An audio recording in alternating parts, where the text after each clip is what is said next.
So, Shona, thank you so much for agreeing to talk to me That's today. all right. I'd love if you could just start off. Could you tell us something about what is it that you do that you love? So it doesn't matter if it's work or home. What is it? I guess there's 2 or 3 things I'd answer to that. First is I do love my work. I quit after 30 odd years of being in what I call safe employment. Yeah. So I started out as a teacher, spent 17 years in the classroom, moved into the pharmaceutical industry, climbed the corporate ladder, just found that the higher up I got, the more miserable I became. And at one point, I can still remember, if friends asked me, "How are you, Shona?" I just nearly burst into tears. And on the surface, I looked as though I had it all. Posh car, all the perks that you get with working in the pharmaceutical industry, plenty of money, the ability to go on nice holidays and all the rest of it. But I really felt miserable. So about 9 years ago, I quit, persuaded a couple of ex-bosses of mine to actually take me on part-time in the pharmaceutical industry in another company. So I worked 3 days a week for them. I took a bit of coaching because I was at that kind of stage where I thought, I don't know what I want. I don't know what I want to do. What can I do? But I do not want to spend the rest of my life doing this. I'm feeling miserable. So I actually began to realise that the thing that I enjoyed doing the most was bringing the best out of people, like I'd done in the classroom, the stuff that I'd done in the pharmaceutical industry that really had turned me on, that had made me feel good, was more about the interaction with the customers. When I was a manager, actually getting more involved in training and coaching and supporting them and whatnot. Those were the things that people kept asking me to do, that I enjoyed doing. And the higher up I got, the more it was pen pushing, going in meetings, all the stuff that did nothing for me. So I began to realise that actually what I really wanted to do was find some other way of coaching and bringing the best out of people, but wasn't quite sure how to do it. So I'd taken a psychology degree while my kids were small with the Open University. All that kind of stuff fascinated me. And I thought, what can I do with that? So I looked at developing coaching skills. So I took a 12-month course with the Coaching Academy that I concertinaed into 6 months. And at the same time started trying to build my business while working 3 days a week for the 2 guys who'd take me on part-time. And then it got to sort of like the end of the first, about 12, 18 months, and I thought, I'm just going to have to jump because I'm not building this business at all. I was focusing still too much on the 3 days a week rather than the 2. You're just torn. And you do get to the point where you actually realise you're going to have to jump. What's the worst that can happen? Just do it and see if it doesn't work. Then I can go back. I've got the skills. I could. So I jumped 9 years ago, and whilst it's been a roller coaster, and whilst there have been days that you literally think, what on earth am I doing? Because this is hard work. And I don't know how I'm going to make it work, how I'm going to make enough money to get the kids through university and all that kind of stuff.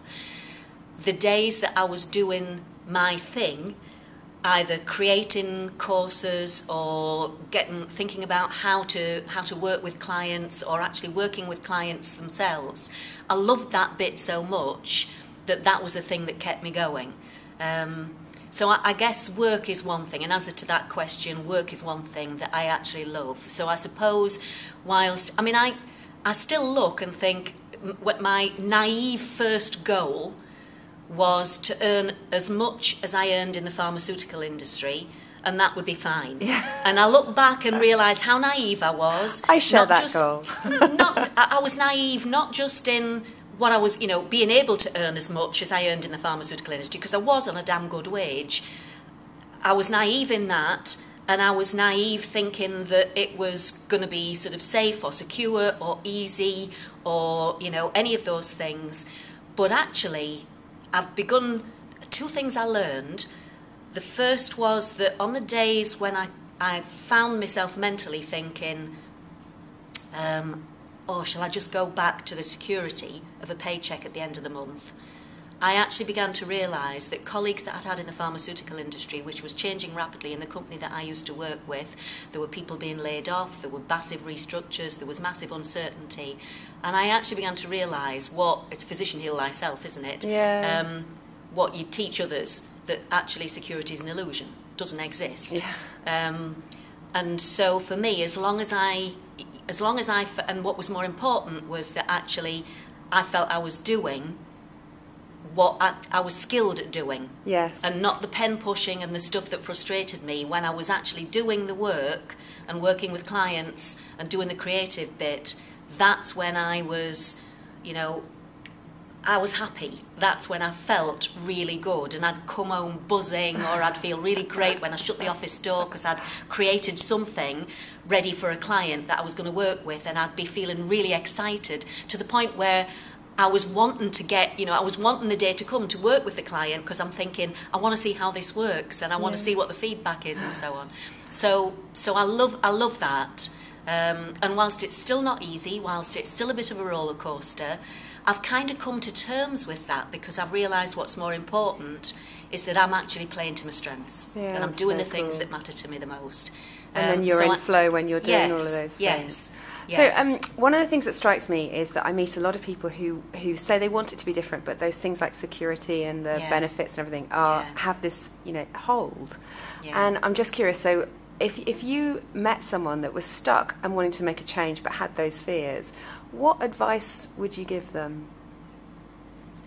I suppose the glib answer is to say just do it. Yeah. But I know how hard that is. I suppose I tell you one of the things that was a big influencer for me. One of the things, you know, the Stephen Covey book, 7 Habits.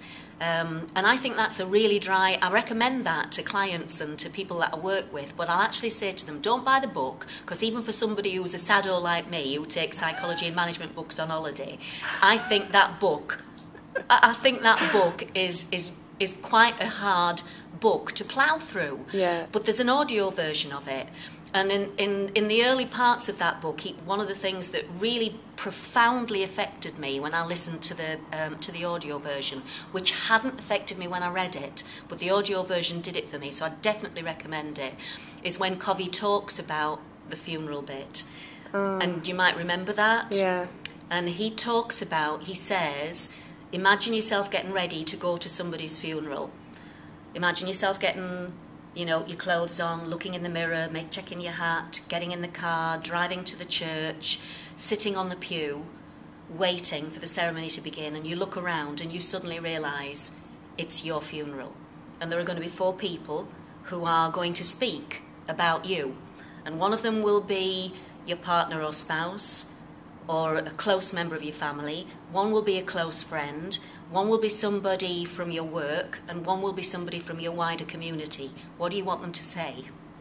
Wow. Feels emotional just as you say it. Yeah. And that affected me. That's so cool. Because what it's done is it's taught you to walk towards love. It is. And Covey's, the message is begin with the end in mind. Yeah. And that, I think, is the key thing.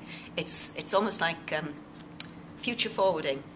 Play it out like a video, you know. So I guess for me it was what I'd say in answer to your question to somebody who's dithering is just say, go forward wind, push it forward, look back.